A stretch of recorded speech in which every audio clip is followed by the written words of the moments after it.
অন্নপূর্ণা ভান্ডারের জন্য আবেদন করলাম, আমাদের প্রথম মাসে টাকা ঢুকে গেল। আর তার মানে আমরা ভাবতে লাগলাম যে আমাদের টাকা প্রতি মাসে এরকমভাবে ঢুকতে থাকবে। তেমনটা কিন্তু আর হবে না।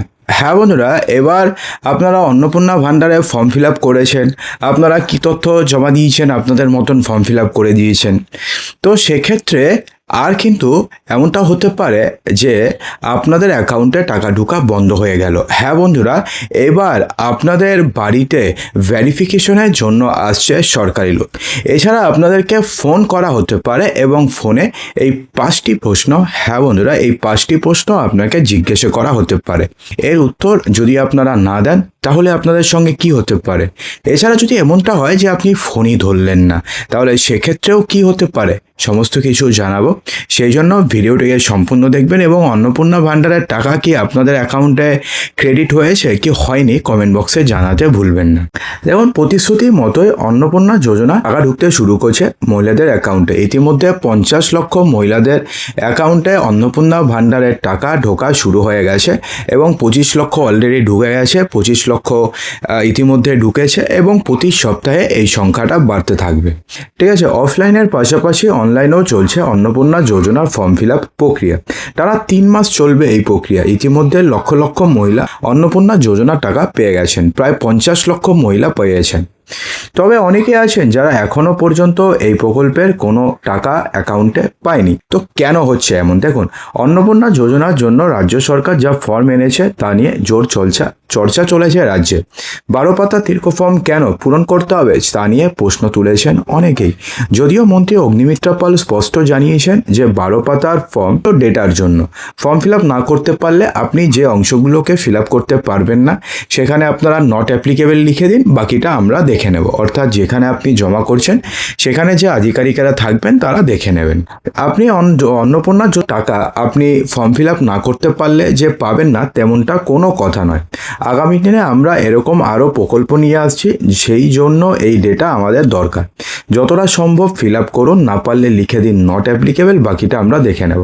দেখুন, জানিয়ে রাখি যে আবেদনকারীদের সুবিধার্থে রাজ্যের বিভিন্ন জায়গায় ক্যাম্প করে ফর্ম ফিল আপ সাহায্য করা হচ্ছে। রবিবার এই মর্মে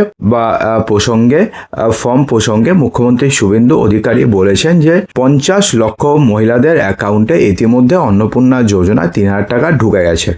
এরা সবচেয়ে বড় সাফল্য। ফর্ম প্রথমে সমালোচিত হয়েছিল 2 থেকে 3 দিন, তারপরে সবাই বুঝে গেছেন যে সরকারের টাকা, জনগণের টাকা, ট্যাক্সের টাকা এইভাবে তো জলে ফেলা যায় না। আর এইভাবে পুরুষেরা অন্নপূর্ণা ভান্ডারের টাকা পাচ্ছেন তেমনটা তো হতে পারে না। তো সে কারণে সামান্য একটু দেরি হচ্ছে। ঠিক আছে, তো এখন ব্যাপারটি হচ্ছে, তো 50 লক্ষ মহিলাদের অ্যাকাউন্টে তো টাকা ঢুকে গেছে এবং আগামী দিনে আরও মহিলাদের অ্যাকাউন্টে টাকা ঢুকবে। ঠিক আছে, এক্ষেত্রে কোনো ডাউট নেই। এবং প্রচুর মহিলার নাম বাদ গেছে এবং প্রচুর মহিলারা অ্যাপ্লাই করছেন না। প্রথমে ভাবা হয়েছিল যে লক্ষ্মীর ভান্ডারে যা বেনিফিশিয়ারি লিস্ট থাকবে সেখান থেকে অন্নপূর্ণা ভান্ডারে ট্রান্সফার করে দেওয়া হবে, কিন্তু পরবর্তীকালে যখন মাইগ্রেট করা হয় এই ডেটায়, তখন দেখা যায় যে এত গরমিল রয়েছে যে নতুন করে ফর্ম ফিল আপ করানো ছাড়া আর দ্বিতীয় কোনো রাস্তাই নেই।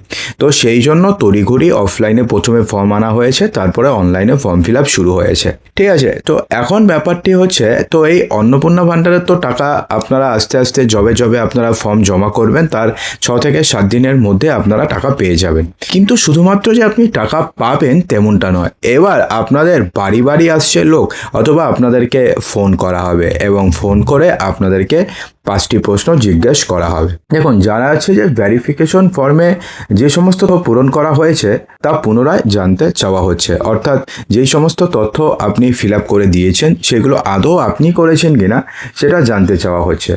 এই বিষয়ে বেশ কিছুজন আবেদনকারী বলেছেন যে পুরসভা থেকে ফোন করে আবেদনকারীর কাছে সরাসরি জানতে চাওয়া হচ্ছে যে তিনি আগে লক্ষ্মীর ভান্ডার পেতেন কিনা। ঠিক আছে, তার কারণ ফর্মে দেখবেন এক জায়গাতে রয়েছে যে এর আগে কি আপনি কোনো সরকারি প্রকল্পের টাকা ডিবিটির মাধ্যমে পেয়েছেন। দেখুন, এক্ষেত্রে অনেকে কিছু লেখেনি। তার কারণ কি? তার কারণ হচ্ছে অগ্নিমিত্রা পল বলেছেন যে যেগুলো আপনারা বুঝতে পারবেন না সেখানে নট অ্যাপ্লিকেবল লিখে দিন, বাকিটা আমরা দেখে নেব। তো এই জায়গাটাকে না অনেকে ফাঁকা রেখেছে, কারণ অনেকে ভাবছে সরকারি প্রকল্পের টাকা তো আমরা ডিবিটির মাধ্যমে পাইনি, কারণ ডিবিটি তো আমরা এর আগে কোনোদিনও করিনি।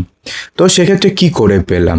তো সেই জন্য এটা জিজ্ঞেস করা হচ্ছে যে আপনি লক্ষ্মীর ভাণ্ডারের টাকা পেতেন কিনা, কারণ এটাও একটা সরকারি প্রকল্পের টাকা, এটাকে অনেকে ফাঁকা রেখেছিল, ওই জায়গাটাকে তো পূরণ করতে হবে, তো সে কারণে জিজ্ঞেস করা হচ্ছে।